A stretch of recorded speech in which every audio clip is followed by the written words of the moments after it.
So I wanted to come on here and just to share a little bit about my story. Hopefully it'll be something that helps encourage those that had gone through or are going through what I went through, and just the battle that happens inside when you're in the position of being in either an abusive or narcissistic abusive or emotionally abusive relationship, that you feel as though you can't escape from the situation. My circumstance was maybe similar to some of yours, but hopefully it can be something that can help you guys with just having some understanding of that you're not alone. When I was going through it, I felt alone. I didn't feel like there was enough resources for me to get out of the position that I was in. And I needed videos kind of like what I'm hoping to provide for you, to help me understand the battle that was happening mentally for me, even physically for me, because it doesn't just affect you in one way, it affects you in multiple ways, mentally and physically. So basically I am originally from Canada, and I met my husband, and he was a very good at showing the best version of himself.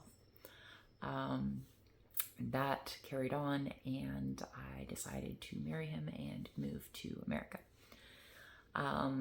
That's when things kind of started getting very skewy for my situation. I found out that he had been cheating on me after I had sold my company in Canada and uprooted me and my daughter's entire life to America.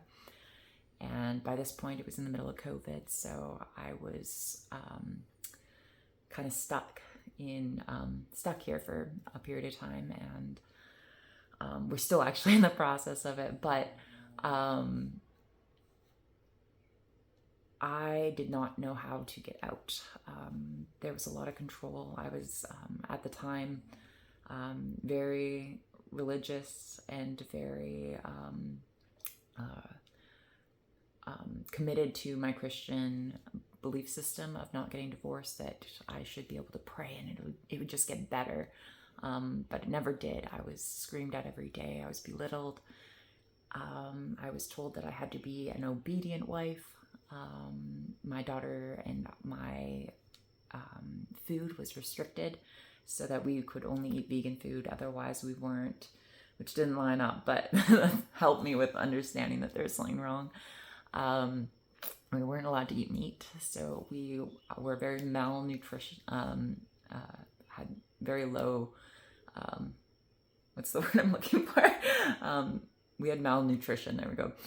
And that included even with like my dog, same thing, like her diet was even restricted. I ended up, after a period of time, we lost our house. He stopped working, and it turned into where we ended up living in a van. And when we moved away, he said that everything would get so much better because we would be away from his family, that there would be no more stress, that it would be better. And at the time, I was so committed to what was happening with my faith and everything that I was like, wow, this might be exactly what needs to happen. So I moved into a van and uprooted our entire life. And that was an experience, to say the least. Me and my daughter went without showers for weeks on end, and same thing, like the yelling never stopped. There was like enough good moments that it made me feel like, oh, maybe there's change happening. And I just remember this one night, I finally was like, I can't do this anymore. This is so unhealthy. Like, I mentally am getting sick. I'm ill now. Like, I can't do this. Like, I was successful. I owned my own company. I was establishing myself. I wasn't making thousands, but I was doing really, really good. Like, I had 3 locations with my company, and I had over 15 employees, to living in a van with no income, no idea what I was going to be doing. And I was terrified. I luckily was able to find, after one night of just the most intense conversations of about 15 minutes of me just plugging my ears, asking him to stop, just telling me everything that was wrong with me. My daughter was sleeping below us and in the van, and my heart was just breaking. I was like, this is not what it should be. We were able to find a lady that owned a women's sanctuary, and she took us in. I explained that our money had been spent, that I had no more money, that I had no job because I wasn't allowed to have a job at the time unless it was what he approved of.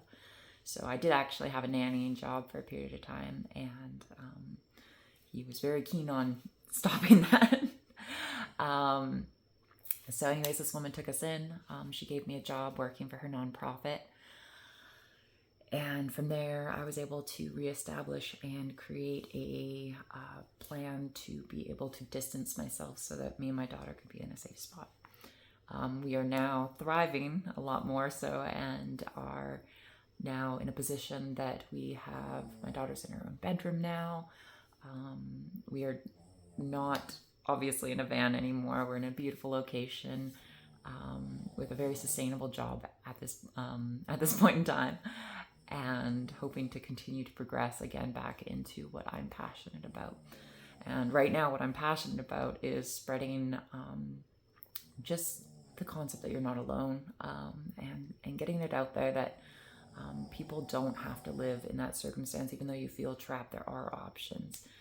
I felt completely trapped because I was not a resident. I was not, I had my work visa. I was not able to do what most citizens would be able to do. So I had no family. I had no resources because I'd been completely isolated. And I just want to be here just to be a spark of inspiration for those that have gone through the same thing. Or are in similar circumstances that are absolutely terrified and just don't know about a route out and how to even go about it, or in religious chains that tell you that you're supposed to be one way and be obedient, or that's what's getting placed on you, and that's not okay. And I want to be that person to be able to show you how to walk through that now that I've been able to come out on the other side and establish friendships again and establish a lifestyle again that is beneficial to me and my daughter, where we are thriving. My daughter's riding horses. My daughter's able to skateboard, she's learning how to hunt, and she's learning how to just do all these crazy new adventures that before my anxiety was so high I couldn't even explain or physically allow her to go do anything that was exploratory, because I had such high anxiety, because I was in this fight or flight that just would not stop. It was this bubble. And there's still moments that I experience those fight or flight moments from little traumatic moments and things like that I still get triggered on. But slowly I'm able to process them. And every once in a while another little ball gets thrown at me and I'm like, how am I going to handle that? But there's always a solution to it, and there's always a way to there's always a way around it, and you don't have to be stuck in that anymore. You don't have to be stuck in the bubble of I can't do this on my own, because there is a way out, and sometimes we just can't see it. So let me know in the comments what you're going through, what you've experienced in your lifetime. See how I can be a support to you and the community that hopefully we can create for people that have gone through similar experiences, and encourage one another to explain what we went through and how we dealt with those problems. But anyways, let me know in the comments and let me help you out where I can. I'm not perfect. I'm still in the process of everything, but I do know that I needed support. So hopefully I can be that support to you as well.